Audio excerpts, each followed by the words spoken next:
Et quand nous mettons le lumière dans nos maisons et les sapins pour faire plaisir à nos enfants, à nos voisins, et si par exemple Jésus-Christ venait aujourd'hui même, le 25 ou le 26, le 27, et qu'il trouve quelque chose impur dans nos maisons, mes bien-aimés, vous êtes sûrs que vous serez enlevés? Posez-vous cette question. Nos enfants, on peut les donner le cadeau à n'importe quel moment. Durant l'année, il n'est pas toujours appelé qu'on puisse le faire pendant le Noël, pendant les fêtes, en suivant le même rythme que les païens sont en train de le faire. Certains même disent que non, justement, c'est la fête des enfants pour leur donner le cadeau, et si tel est le cas. La grande question est celle-ci. Où est venue la date du 25 décembre qu'aujourd'hui le monde est en train de célébrer, y compris le chrétien? Où est venue cette date? Alors, je vais vous dire une chose, je vais lire rapidement. La date du 25 a été fixée vers l'année 300, après la mort du Seigneur Jésus-Christ, donc au IIe siècle. Noël n'a pas toujours été la fête que l'on connaît aujourd'hui. Depuis des millénaires, dans de nombreuses régions du monde, le mois de décembre est le théâtre des rites, notez bien, des rites et des célébrations liées à la lumière.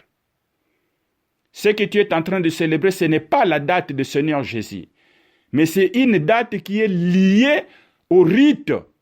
Rite, ça veut dire les cérémonies démoniaques, sataniques que les gens font en hiver. Pourquoi on célèbre cette date comme la fête des Lumières? Écoutez bien, différentes cultures et religions ont contribué à travers des âges ou des siècles bien entendu, à créer l'esprit de Noël, à la croisée des chemins entre paganisme et chrétien. Le fête du solstice d'hiver, la fête là, les cérémonies là, le rite là, on appelle ça jusqu'à aujourd'hui, le fête du solstice d'hiver, avant d'être une fête chrétienne. Noël était un rite païen.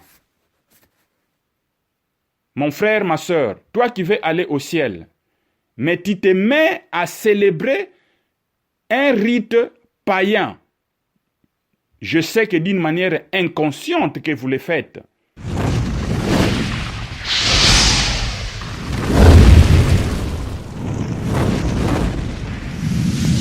Hosanna, peuple de Dieu, béni celui qui vient au nom de l'Éternel. C'est bien moi, votre frère Aaron Gongo. Je viens encore une fois de plus devant votre poste télévisé pour essayer un peu de réconforter quelqu'un de la fin de cette année. Nous demandons merci car le Seigneur nous a protégés depuis janvier jusqu'au mois de décembre et qu'il nous a préservés parce qu'il a un plan pour toi. Alors je viens rapidement pour essayer un peu d'amener une lumière à propos de ces temps de fin de l'année. Nous savons qu'il y a le fête qu'on appelle Noël et puis fin de l'année aussi bonne année. Et beaucoup d'entre nous, étant que chrétiens, nous sommes vraiment ignorants de ces fêtes ici parce que ce sont les fêtes qui couvrent en fait le nom de Jésus-Christ, soi-disant Noël, c'est le 25, la date où le Seigneur Jésus-Christ est né. Alors, beaucoup d'entre nous se fait prendre dans les pièges. Mais je viens vous dire que le Seigneur Jésus-Christ n'est pas content quand un chrétien célèbre cette fête. Et nous allons essayer de voir d'abord, bibliquement par là, étant que chrétien, qu'est-ce qui s'était passé le jour où le Seigneur Jésus-Christ est né. Alléluia. Nous devons savoir d'abord, toute chose, notre référence, c'est référence biblique. Et puis, nous allons aussi parler en bref, bien entendu, comment la date du 25 décembre, comme la naissance de Jésus, a été introduite pour qu'aujourd'hui ça soit célébré partout dans le monde. Et deuxièmement, nous allons voir la source de cela. Et troisièmement, l'arbre de Noël qu'on met dans la maison et les décorations qu'ils font là, ça signifie quoi? Et les lumières, ça signifie quoi? Et je vais également aussi vous montrer rapidement dans l'antique romaine comment ils célébraient cette fête. Sans plus tarder, je demande l'assistance du Saint-Esprit. Seigneur notre Dieu, tu es le Dieu merveilleux, le Dieu d'Abraham, d'Isaac et de Jacob. Je viens une fois devant ta présence pour essayer de clairer selon ce que tu m'as inspiré pour dire à tes enfants partout dans le monde. Seigneur, ce n'est pas par la sagesse, ce n'est pas par l'intelligence, mais c'est par ta volonté. Bénis toutes les familles du monde entier, ô Dieu, et délivre-nous du mal, car l'ennemi s'infiltrait même dans l'Église pour détruire les enfants de Dieu. Seigneur, merci, que ton esprit soit avec nous, l'Esprit Saint règne dans nos pensées et dans nos cœurs pour que tes enfants prennent dans la positivité ce message qu'ils vont entendre au nom de Jésus. Amen. Alors, comme je disais, nous allons d'abord voir comment, bibliquement par là, Jésus-Christ est né. Mais bien aimés, Jean chapitre 2, le verset 32 dit que nous connaîtrons la vérité et la vérité nous affranchira.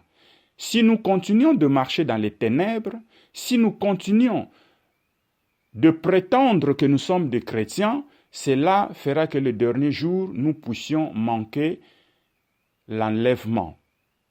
Et tant que chrétiens, nous sommes appelés à connaître tout. Il n'y aura pas l'excuse quand le Seigneur Jésus viendra en disant que non, en fait, je n'avais pas compris cela, je ne comprenais pas cela. Dieu parle toujours tantôt d'une manière ou tantôt d'une autre. C'est pour cela le Seigneur Jésus le Seigneur Jésus-Christ parlant a dit que vous connaîtrez la vérité et la vérité vous affranchira. Quelle vérité que nous allons comprendre aujourd'hui? Est-ce que notre Seigneur Jésus-Christ est né le 25 décembre? Alléluia. Alors, quand on prend le livre de Jean, chapitre 2, le verset 1 jusqu'à 9, prenez vos Bibles, lisez ces versets bien. Vous voyez? Lisez ces versets bien.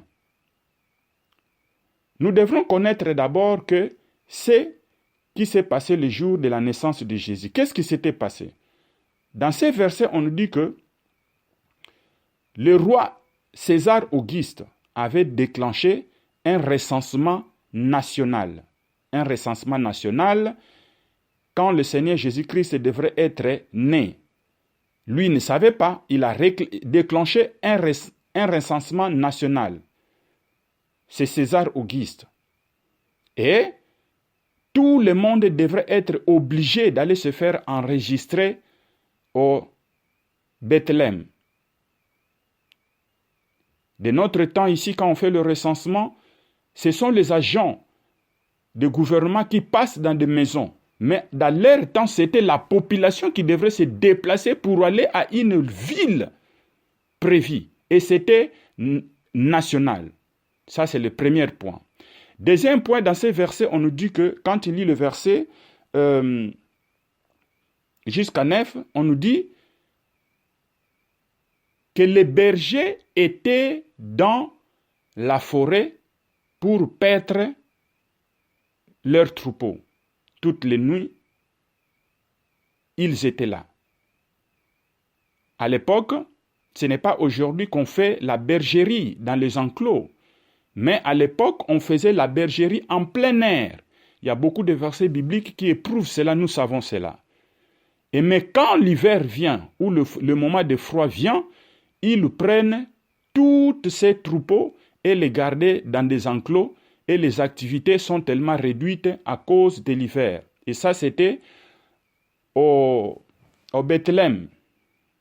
Vous voyez? Maintenant, c'est ce que dit la Bible. Regardons maintenant le climat à Bethléem à ce temps ici que nous parlons de 25 décembre. Le climat à Bethléem est comment?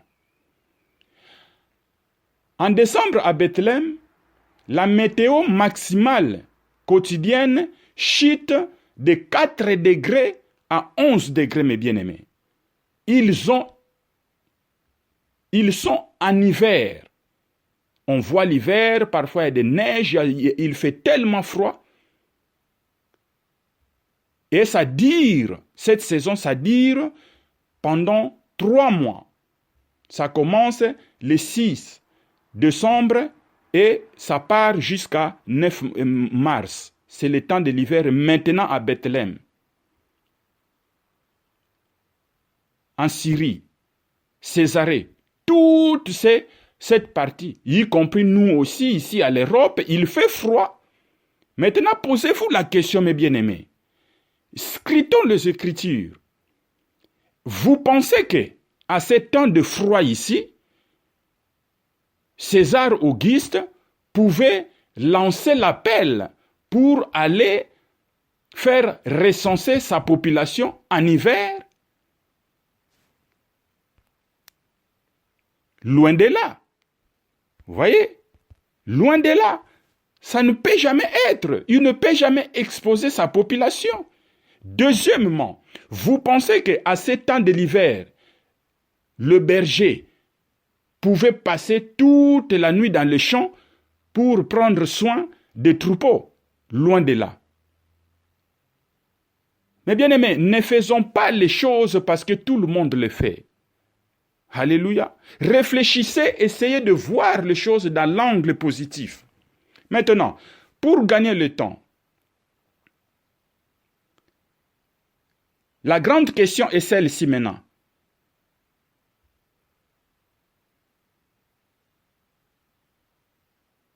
La grande question est celle-ci. Où est venue la date du 25 décembre qu'aujourd'hui le monde est en train de célébrer, y compris le chrétien? Où est venue cette date? Alors, je vais vous dire une chose, je vais lire rapidement. La date du 25 a été fixée vers l'année 300, après la mort du Seigneur Jésus-Christ, donc au 2e siècle. Noël n'a pas toujours été la fête que l'on connaît aujourd'hui. Depuis des millénaires, dans de nombreuses régions du monde, le mois de décembre est le théâtre des rites, notez bien, des rites et des célébrations liées à la lumière. Ce que tu es en train de célébrer, ce n'est pas la date du Seigneur Jésus, mais c'est une date qui est liée au rite. Rite, ça veut dire les cérémonies démoniaques, sataniques que les gens font en hiver. Pourquoi on célèbre cette date comme la fête des Lumières? Écoutez bien. Différentes cultures et religions ont contribué à travers des âges ou des siècles bien entendu, à créer l'esprit de Noël, à la croisée des chemins entre paganisme et chrétien. Le fête du solstice d'hiver, la fête là, les cérémonies là, le rite là, on appelle ça jusqu'à aujourd'hui le fête du solstice d'hiver, avant d'être une fête chrétienne. Noël était un rite païen. Mon frère, ma sœur, toi qui veux aller au ciel, mais tu te mets à célébrer un rite païen. Je sais que d'une manière inconsciente que vous le faites. C'était un rite païen qui célébrait le solstice d'hiver, son nom. Le nom de la fête là, le créateur de ces rites là, son nom il s'appelle Yule. Y-U-L-E. En langue vikni. C'était l'une de 8 dates Notez bien mon frère et ma sœur. C'était l'une des 8 dates importantes ponctuant l'année dans les cultes nordiques. Ce n'est pas les cultes chrétiens, mes bien-aimés. C'est les cultes nordiques. Chacune correspondait à un moment important du cycle des saisons et données liées à des célébrations. Nombre de ces fêtes sont encore partie de nos traditions. Nous avons simplement oublié leur origine car les religions plus récentes se sont réappropriées. Les choses qui étaient jadis, les choses païennes, mes bien-aimés, c'est maintenant rentré dans l'Église. La Bible dit que Satan se transforme en ange de lumière. Tout ce qui était dans le paganisme entre maintenant dans l'Église. C'est ce que nous voyons aujourd'hui aussi. Aujourd'hui, on ne parle pas de féticheurs. Aujourd'hui, on ne parle pas de magiciens. Tous ces gens-là se sont transformés en pasteurs, en prophètes. C'est maintenant à l'Église. Où va-t-on l'Église aujourd'hui, mon frère et ma sœur? Vous voyez? Et comment le pratique et le rituel est entré à l'Europe maintenant? Parlons d'abord de ces points-là. Au nord de l'Europe, à partir de novembre, le soleil disparaît. Écoute maintenant pourquoi ils appellent ça la fête des Lumières. Donc, au nord de l'Europe, à partir de novembre, le soleil disparaît et s'obscurite, s'installe pour quelques semaines, selon les croyances ancestrales. Vous voyez? Ce sont les croyances ancestrales, mon frère, ma sœur. Selon les croyances ancestrales, dans la nuit du 31 octobre au 1er novembre, il n'y a plus de soleil parce que c'est l'hiver. Pourquoi on appelle ça la fête de lumière? Le soleil disparaît à l'Europe du 31 octobre au 1er novembre. La frontière entre le monde des morts et le monde des vivants est ouverte. C'est ce qu'on appelle Halloween. Rappelez-vous que en 1er novembre, les gens fêtent Halloween. Et Halloween, là, c'est la fête des morts. La fête des démons, nous le savons. Maintenant, la frontière maintenant du monde des morts et le monde des vivants est ouvert. Écoutez, là où est venue la fête des Lumières. L'âme du soleil monte au ciel et ne redescend que quelques semaines plus tard, lors du solstice, autant pour moi, solstice d'hiver. Donc à partir de ce moment, l'âme du soleil maintenant monte. Et ça va redescendre maintenant au solstice. C'est une fête, une célébration satanique, une célébration qu'on appelle solstice. Donc S-O-L-S-T-I-C-E. C'est la source de fête aujourd'hui que vous êtes en train de célébrer. Date à partir de laquelle le jour commence à s'allonger. C'est la renaissance du soleil. Est-ce que vous comprenez, mon frère et ma sœur? Maintenant, pourquoi on appelle ça la fête des Lumières? Parce que du 31 octobre au 1er novembre, le 1er novembre, on fête la fête de Halloween, la fête des morts. Et à partir maintenant, le 25, les jours commencent à se prolonger parce que le soleil se lève maintenant. C'est toujours le 25. Nous qui sommes en hiver, nous allons bien comprendre, et à l'Europe plutôt, nous allons bien comprendre cet article, ce que je suis en train de vous dire, ma sœur et mon frère. Voilà. Maintenant, la fête de lumière. Yule, donc l'inventaire, l'occultiste de cette fête-là, de Yule, a donc lié le jour du solstice d'hiver, le 21 décembre, dans l'hémisphère nord, c'est le jour le plus court de l'année. Lors des solstices, l'axe de la Terre atteint son inclinaison maximale avant de repartir dans la direction opposée. On arrive au bout d'un cycle. Ça, c'est le 21 décembre. On commence un nouveau cycle. Le 21 décembre, le soleil va donc renaître après avoir décliné pendant de longs mois. C'est la victoire de la lumière sur l'obscurité, reprise par le chrétien avec le concept de la nativité. Cette renaissance de la lumière a été relais à la naissance de Jésus-Christ. Vous voyez, pendant que vous célébrez la naissance de Jésus, bibliquement parlant, on a vu, il n'est pas né à cette date compte tenu du climat qui règne au niveau de Bethléem à ce moment ici. Mais eux, ils sont en train de fêter leurs rites parce qu'ils étaient en hiver pendant quelques mois. Maintenant, c'est l'apparition des soleils. Et comment maintenant ils vont envoûter les gens d'une manière inconsciente? Ils ont pris le rite là et les dates là, ils ont introduit cela maintenant dans le christianisme. C'est ce qu'on appelle la fête des soleils. Mais bien aimé, pendant que tu vois le test, pendant que tu souhaites quelqu'un bonne année,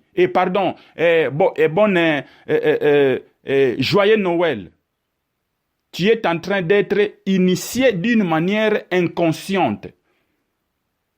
Vous voyez, bon, pour gagner le temps, on part maintenant dans l'arbre de Noël. L'arbre décoré nous viendra aussi des cultures nordiques.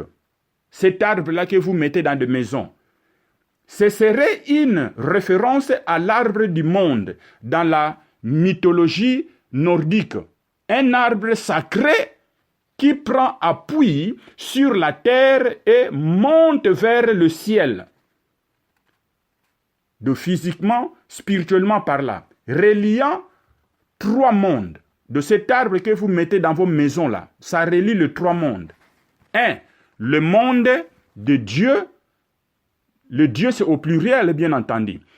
Le monde des humains et le monde d'obscurité. Alléluia. Vous connaîtrez la vérité et la vérité vous rendra libre. Il ancre ses racines dans le monde obscur, tandis que ses branches surportent la voûtée céleste constituant un passage entre le Dieu et les hommes. Le Dieu qu'on parle ici, c'est au pluriel. Donc le Dieu des rituels, ça relie maintenant ces gens-là au Dieu, à nous qui sommes hommes. Lors de Yule, le soleil revient sur la terre par ses passages, tout comme le Père Noël descend par la cheminée. C'est là où tu vois, il met le cavalier qui est en train de s'envoler dans l'atmosphère céleste. Vous voyez des décorations là. Et bien aimé, c'est tellement terrible. Maintenant l'étoile qu'ils mettent au-dessus de cet arbre. L'étoile du sommet du sapin fait quand à elle référence à l'étoile polaire. L'étoile polaire qui fait partie de la constellation de la petite ours. Constellation qui ressemble étrangement au traîneau du Père Noël.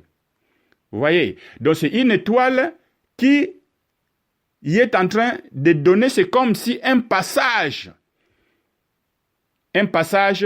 comme l'étoile polaire. Et vous savez également dans le verset que nous avons lu, dans ce chapitre, le roi mage, il suivait quoi? Il suivait l'étoile. C'est comme bien aimé, l'étoile là, est-ce que c'était l'étoile de Dieu? C'était Satan qui avait mis cette étoile pour aller trahir le Seigneur Jésus-Christ, aller leur montrer où il s'est caché, afin que le roi Hérode puisse aller maintenant chercher à tuer l'enfant Jésus-Christ. Mais bien aimé, je pense qu'à partir de là déjà, vous avez compris. Il faut attendre à plusieurs siècles avant de retrouver cette tradition en Europe. Le premier arbre du Noël décoré font leur apparition en Alsace. Ceux qui sont en France, ils connaissent. C'est en France, en Alsace, que le premier arbre de Noël a été décoré. Et certains attribuent aussi à Luther la décoration du premier arbre du Noël avec des bougies. Avec des bougies, avec des symboles de la lumière du Christ. En 1933, le Vatican, écoute bien, en 1933, le Vatican déclare néanmoins que l'arbre de Noël est une coutume païenne, non chrétienne. Ça, c'était les vrais chrétiens quand ils ont commencé en 1933. Ils ont compris que cette action-là a été commencée et a commencé en France, à Alsace. Et ils avaient dit que cette coutume est coutume païenne, ça ne peut jamais être à l'église.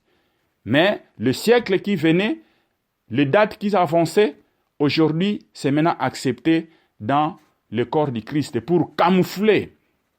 Mais bien aimé, ça fait très mal quand je vois les chrétiens qui vivent dans l'ignorance parce que tout simplement, ils ne veulent pas. Parlons maintenant des cadeaux qu'ils donnent. Les cadeaux qu'ils donnent, dans la Bible, on nous dit que le roi mage était parti pour aller donner le cadeau chez le Seigneur Jésus-Christ. Et aujourd'hui, à qui on donne les cadeaux? À nos enfants, à nos amis, à nos collègues. Qu'est-ce que tu as donné à Dieu? Si réellement c'est une fête chrétienne. Qu'est-ce que réellement qui est en Christ dans les fêtes de Noël là? Si ce n'est que la fête de business. Alléluia. Mais bien aimé, je vais vous dire une chose.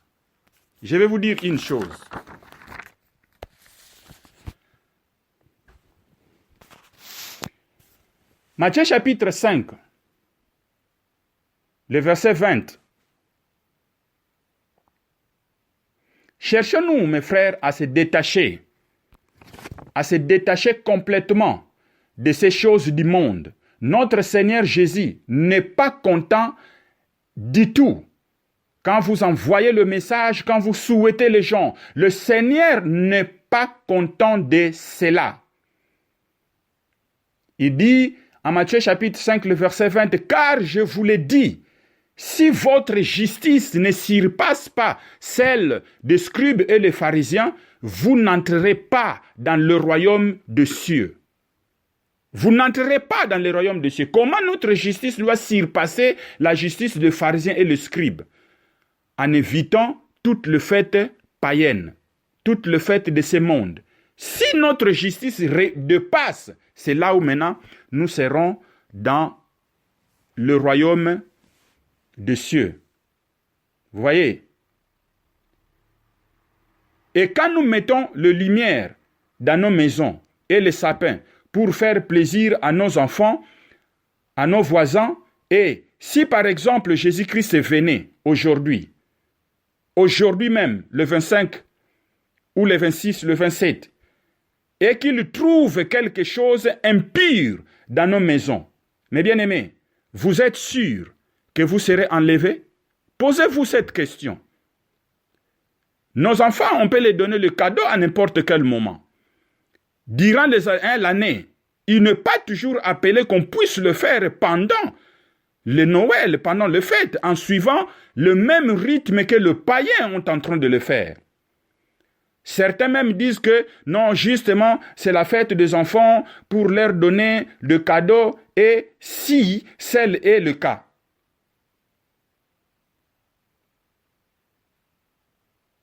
Tu vois? Parce que Matthieu chapitre 2, le verset 11, nous disait qu'ils ont donné les cadeaux, comme je dis, au Seigneur Jésus-Christ. Ils ont amené de l'or, de l'encens et de la menthe, différents cadeaux. Mon frère, ma sœur, pour clôturer, je vais vous rappeler deux choses. Le Seigneur parle tantôt d'une manière ou tantôt d'une autre. Il est en train de... Merci Seigneur. Je vois, c'est comme si il y a une cloche, une sonnerie. Vous voyez les grandes cloches là? Comment on appelle ça en français? Ah oui, les cloches, je pense. Qui est par exemple dans les églises catholiques, le grand là. Je vois, il est en train, merci Seigneur, je vois, il est en train de prendre de cloches, de sonneries là, le gros sonnerie là. Il est en train de sonner cela. Gong, gong, gong, c'est ce que je suis en train de voir dans l'esprit. C'est ce que je vois dans l'esprit. Alors, le Seigneur, merci Seigneur Jésus. Le Seigneur me dit de vous dire, 2 Corinthiens chapitre 6, le verset 17. 2 Corinthiens chapitre 6, 17. Il dit ceci, c'est pourquoi sortez du milieu d'eux et séparez-vous, dit le Seigneur. Ne touche pas à ce qui est impur et je vous accueillerai. Alléluia. Le Seigneur vient vous dire, mes bien-aimés, sortez du milieu d'eux. Du milieu d'eux, c'est quoi? C'est le fait paganisme. Tout ce qui est de ce monde, sortez au milieu d'eux. Si vous ne voulez pas, si vous voulez que vous soyez pire, il dit séparez-vous. Il doit y avoir la différence entre les enfants de Dieu et les enfants qui servent le monde. Satan camoufle beaucoup de choses dans son royaume pour les infiltrer à l'église, comme je viens de le dire maintenant. Alléluia. C'est ainsi qu'il vous accueillerait. Enfin, il me parle d'Apocalypse, chapitre 18, le verset 4. Et j'ai entendu du ciel une autre voix qui disait, sortez du milieu d'elle, mon peuple, afin que vous ne participiez pas à ces péchés et que vous n'ayez pas, pour que vous n'ayez pas de la part à ces fléaux. Ces péchés, c'est quoi? Il dit sortez. Ça, c'est un ange qui dit. C'est un ordre qu'on donne. Frères et sœurs, arrêtez de célébrer le fête de Noël. Le Seigneur dit arrêtez. Il ne prend pas plaisir à ça. Oh, je ne célèbre pas, je souhaite seulement. Quand il souhaite, mes bien-aimés, c'est une célébration. Il doit y avoir la différence entre les chrétiens et les païens. La Bible nous dit sortez au milieu d'eux.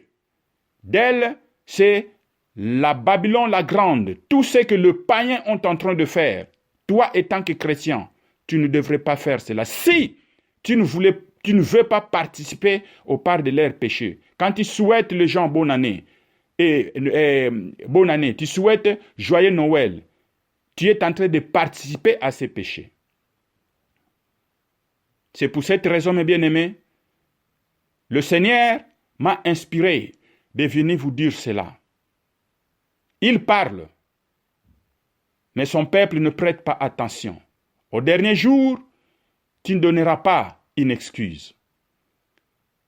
C'est le moment plutôt qu'on doit profiter C'est le moment ici qu'on doit profiter de faire l'évangélisation, de faire comprendre aux païens pourquoi Jésus-Christ est né. Qu'est-ce que nous devons faire pour hériter? Faisons-lui comprendre, ceux qui sont ignorants, qu'à ce moment ici, au Bethléem, au Pakistan, partout, il fait l'hiver. Vous pensez que le Seigneur pouvait être né à ce moment? Profitez d'évangéliser au nom du Christ. Ramenez les gens en Christ. Ne vous associez pas, comme a dit 2 Corinthiens 6, 17 et Apocalypse ou Révélation chapitre 18, le verset 4. Soyez bénis, que ce jour ici soit un jour que tu vas ramener quelqu'un en Christ. Ça soit un jour où tu vas évangéliser pour élever le nom de Christ. Au lieu de lever la fête des Lumières, au lieu de lever Yule, au lieu de lever solstice d'une manière inconsciente, vous rentrez directement dans les mêmes cultures païennes. C'est pour cela que vous allez voir que vous célébrez le fête de mort d'une manière inconsciente. En novembre, c'était fête de Toussaint. Oh, on célèbre la fête de Toussaint. Mais c'était la mort, ça signifie l'obscurité. Et quand la lumière maintenant sort, tu célèbres quand même la lumière. Voilà raison pour laquelle vous voyez dans les sapins, ils mettent l'étoile et tout au long. C'est la lumière qu'ils mettent et ils mettent des boules là. Tout cela, mes bien-aimés, c'est significatif. Soyez purs, car le Seigneur qui nous appelait est pur. Je répète encore, si aujourd'hui l'enlèvement venait et que dans ta maison il y a quelque chose d'impur, pensez-vous que vous serez enlevé? Que chacun de vous réponde, soyez bénis, shalom.